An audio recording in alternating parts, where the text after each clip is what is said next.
سلام دوستانو یو ورور لیکلی سلام استاد یوه پوښتنه لرم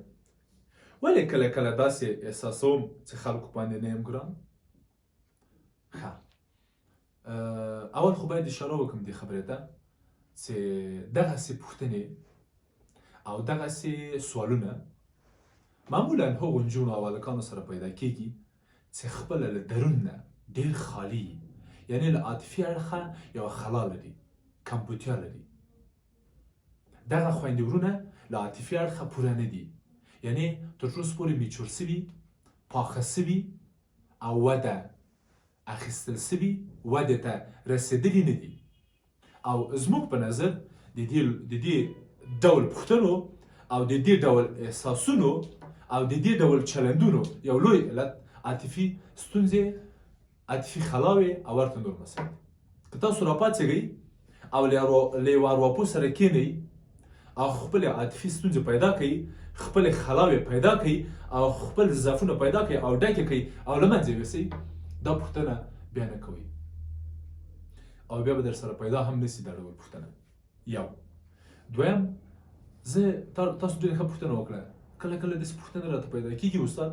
چې داسې احساسوم چې ګڼې په خلکو نه یم ګران تاسو پوهېږئ په دې خبره کې لوی راز ده او هغه لوی راز دا ده چې تاسو په خپله له ځان سره مینه نه لرئ پوهېږئ د دې علت څه ده ولې تاسو داسې احساسوئ چې خلک باندې نه یې ګران خلک مینه در سره ښیي ځکه چې تاسو خپله له ځان سره مینه نه کوئ تاسو خپله له ځان سره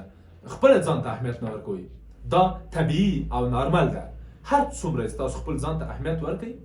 هر څومره چې تاسو خپل ځان سره مینه وکړئ هر څومره چې تاسو خپل ځان ته ارزښت قایل سئ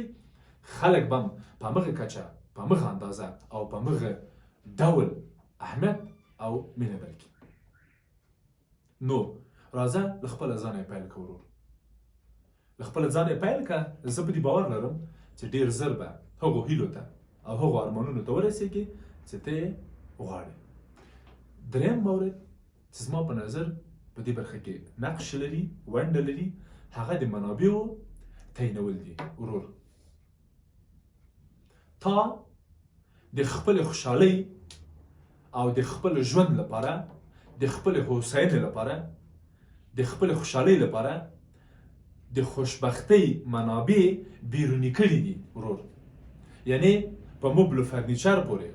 په ملګرو پورې په خلکو پورې په پیسو پورې په موټر پورې په بنګله پورې په لوړو زده کړو پورې په سندونو پورې په نورو مسایلو پورې دې تړلي خوشبختي او نیکمرغي په نورو ځایو کې نه ده ورور خوشبختي په خپل ځان کې ده په خپل ځان کې خوند پیدا کړه